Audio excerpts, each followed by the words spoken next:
No sé, como cualquier hijo de vecino, ya sabes que uno dibujaba y pintaba. No sabía si era bueno o malo, pero después los compañeros de los vecinos me decían que yo pintaba bien, o dibujaba bien, ¿eh? Y entonces sí tuve algunas inquietudes, leía mucho. Yo quería ser, siempre me gustó ser independiente. Entonces yo escogí una carrera y yo dije, ¿qué puede estar cercano a las artes? No, a las artes visuales. Y pedí una carrera que era diseño, pero era diseño mecánico. Entonces aprendí a diseñar cerchas, puentes, cajas de velocidades, reductores, cosas de la industria que eran muy bonitas porque también tenías que ponerle tu imaginación, tu creatividad. Y me gradué de eso y me desempeñé en eso y estudié varias especialidades, pero también era muy creativo, me gustaba mucho, me apasionaba mucho mi carrera y no era tan malo, creo, en eso. En Cuba la carrera de arte se hace por oposición, se presentan 400, 200 y quedan 20 o 30. Entonces te van haciendo pruebas y te van eliminando. O sea, comienzas por dibujo, por pintura, por dibujo natural, por esto propio, y las últimas era historia del arte. O sea, vas pasando, un día haces una prueba, si pasas, al otro día vas, te miras en la lista, si pasaste, pasas la otra, así. Yo la fui pasando toda hasta que era historia del arte. Y ahí me batearon. Y el enojo propio de la juventud, dije, bueno, pues ya me enojé y dice, pues yo voy a ser artista, ya no me importa la academia. Y me puse a estudiar más y a comenzar a hacer mis primeras obras que eran gráficas, eran grabados, eran xilografías. Y me puse a estudiar por mi cuenta ya con esa soberbia un poco de la juventud. Y comencé a hacer obras, iba a un taller que hoy mismo hice una publicación sobre el taller experimental de la gráfica de La Habana, que era la meca del grabado en Latinoamérica. Y yo iba y miraba y tal, y me iba para mi casa. Y como ya tenía esos procesos de la industria, lo que yo los apliqué a la obra de arte y lo que hacía era optimizar procesos. Como ya tenía la idea de cómo hacerlo mejor, más barato, o sea, optimizar los procesos, tener esa mentalidad de simplificar cosas y hacerlas, digamos, de una manera diferente. Y comencé a hacerle, estuve 2 o 3 años ahí después que no pude entrar a la academia. Y finalmente un señor que fundó la Asociación de Grabadores de Cuba y que era amigo de Frida, de Diego y de todos esos. Y el señor vio mi obra y me dijo, ¿tú haces eso? Sí. Bueno, primero la que era su esposa, que era metodóloga provincial, dijo, ¿usted hace eso? Sí. No, pero usted no ha pasado academia, ¿no? Y me presentaron al señor y yo dije, pero tú no has pasado academia. Y yo, no, que la academia, que yo fui, me batearon y ya, anda, y iba a decir una cosita mexicana. Nada, ya chingados. Y el señor me dijo, no, usted tiene que ir, ¿cómo no va a ir a la academia?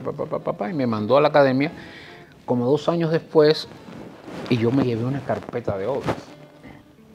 Entonces me dijeron, no, mira, venga a hacer la prueba tal día. Hice las pruebas, las pasé, porque en ese interín que pasaron como 2 o 3 años, ya yo me había preparado de manera autodidacta, pero no lo sabía.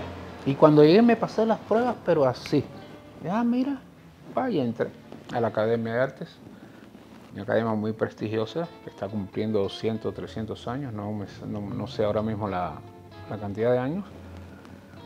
Y ahí comenzó digamos que mi choque profesional con lo que es la enseñanza artística. Yo estaba en La Habana y fue el gobernador, me recuerdo, Humberto Moreira, llevó una delegación sinfónica, muchas cosas, escritores, una delegación artística y fue mucha gente. Y yo recibí allá en la casa a un señor, Poncho Vázquez, que era coordinador de la UAD del Departamento de Patrimonio Cultural. Yo lo recibí en la casa. Y me dijo, oye, si vas a México algún día, pues pasa por allá, por la universidad. Le dije, ah, sí. Pasó el tiempo y pasó y nada. Y una galería que ya no existe aquí, me mandó una invitación para venir aquí a Saltillo. Pero a la vez me llegó una invitación, o me invitaron a Buenos Aires, y yo dije, Saltillo, Buenos Aires. Hice los trámites, todo, tenía mi pasaporte visado para venir aquí. Pero me dio una invitación y me fui a Buenos Aires. Y regresé a La Habana, y la vida dio vueltas. Y estaba con otra muchacha y un día me dice, oye, tengo que ir a México, que mi papá está medio enfermo. Ah, sí, ¿a dónde? Y me dijo, a Saltillo. Le dije, mira, yo tengo un visado ahí abierto, no fui nunca. Y ella vino y yo terminé los compromisos que estaba haciendo en La Habana y después vine a Saltillo. Voy a hacer una exposición tentativamente, tengo una fecha 18 de septiembre y la exposición se llama Carne y Hueso. Ya le estoy dando a ustedes la primicia, que no se lo he dicho a nadie. Y cambié del color a los grises. O sea, me metí en una zona de grises y fíjense, el artista tiene su trayectoria, digamos, su impronta, su mensaje, su discurso va en 3 o 4 puntos. Pero esos 4 puntos uno los va tocando en cierta espiral ascendente y cada cierta cantidad de años uno gira sobre esos puntos y cambia formal o conceptualmente, pero es más o menos sobre esa misma base. Y se recuerdan que yo les decía que yo tenía una obra que era más crítica, muy densa, muy dura.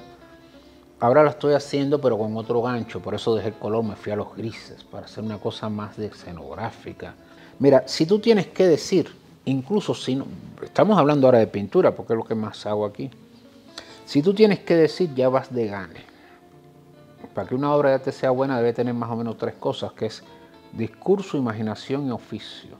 ¿Qué decir?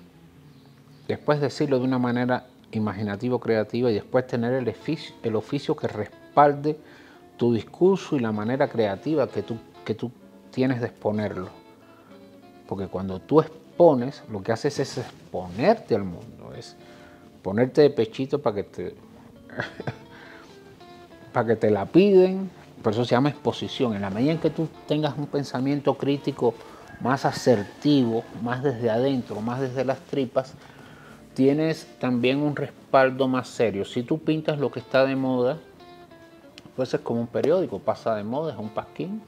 Pero si tú vas en ese ejercicio crítico de pensar desde adentro, como es la serie que estoy haciendo ahora, que se llama Mirarte desde adentro, los cuales invito a sus espectadores que las vean, vas con una fuerza que estás trabajando sobre una verdad. Incluso aunque esa verdad y ese discurso no esté hecho o dicho de manera parabólica, son esencias que tú tienes. Entonces, creo que el primer consejo es que pretendan ser ellos mismos, porque las modas pasan. Pero si tú haces una obra muy personal, creo que va a tener más valía y va a tener más, digamos, más fuerza. Yo creo que eso es un consejo.